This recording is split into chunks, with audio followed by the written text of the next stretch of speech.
Eh bien, Louis Hibert, bonjour. Vous êtes le directeur général délégué de Dorval Asset Management. Merci d'être venu dans les studios du Figaro. Alors, le début de l'année a démarré sur des chutes de cours assez fortes. Aujourd'hui, ça va un petit peu mieux. On a tous quand même été secoués par la violence des mouvements qui sont intervenus à la baisse en ce début d'année.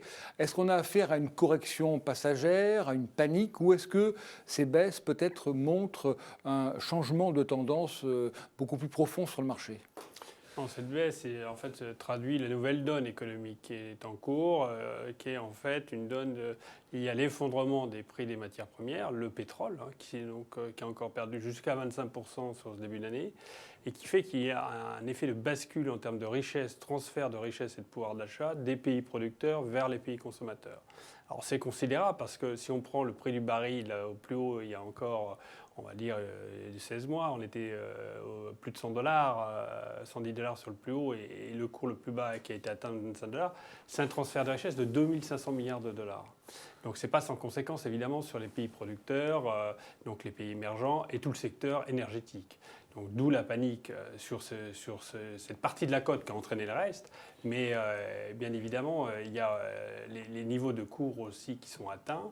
On peut dire ne sont pas soutenables sur le prix du baril. Il y a des Cassandres qui nous parlent de 20 dollars, mais enfin retenez qu'à 30 dollars du prix moyen du baril, 50% de la production mondiale de pétrole n'est plus rentable. L'Arabie saoudite elle-même, qui a retenu 26 dollars comme niveau du prix du baril pour faire son budget, sur la qualité de son pétrole, c'est équivalent peut-être à 28 dollars sur le WTI, donc montre aussi qu'on ne peut pas aller non plus sur des niveaux totalement inconnus. Et donc il y aura des forces de rappel, probablement d'ici quelques semaines ou quelques mois, sur l'excès qui a été commis à court terme. D'accord. Donc on l'a vu, déjà, effectivement, le marché va un petit peu mieux. D'un point de vue technique et au-delà des fondamentaux, est-ce qu'on n'a pas assisté à un phénomène de survente sur le court terme, sur les marchés ? Si, très nettement. Les indicateurs techniques de survente se sont enclenchés, donc ça traduit ce phénomène de panique. D'ailleurs, nous-mêmes qui sommes sur les marchés au quotidien, il y a une corrélation parfaite avec l'évolution du prix du baril et des bourses. Le baril monte d'1 dollar, les bourses européennes remontaient aussitôt, et dès qu'il s'agissait d'un mouvement de faiblesse, le marché baissait très très vite. Donc ce n'est pas sain, ça montre que les gens ne réfléchissaient plus vraiment, étaient dans ce mode panique, et donc ça c'est une étape qui va se tourner. Alors vous parliez tout à l'heure de soutien du marché pour vraiment repartir de l'avant. Dans les mois à venir, on aura besoin de bonnes nouvelles pour porter le marché. Qu'est-ce qu'on peut attendre justement sur ce registre des nouvelles qui pourraient soutenir les cours ?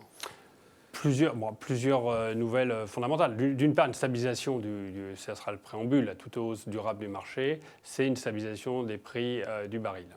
Donc ça arrivera probablement dans les prochaines semaines, avant même de parler de remontée. De toute façon, la demande et l'offre vont s'ajuster, comme à chaque fois sur n'importe quel marché. Donc ça se produira dans le courant de l'année 2016. Et puis, n'oublions pas les actions des banquiers centraux.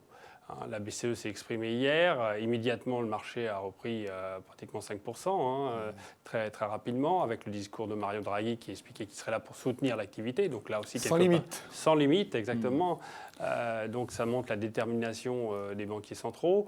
La Banque du Japon va probablement emboîter le pas.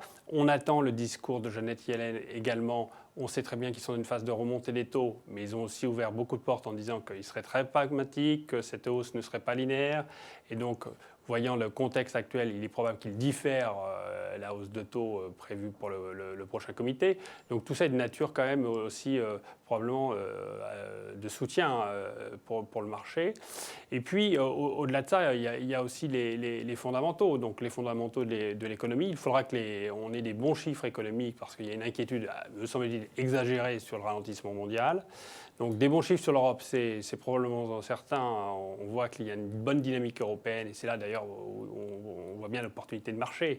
Parce que finalement, on a une bourse européenne qui baisse et des chiffres en Europe qui sont révisés constamment à la hausse. Même le FMI, qui est très prudent, qui a révisé plutôt la croissance mondiale à la baisse, a révisé la croissance européenne à 1,7% pour 2007.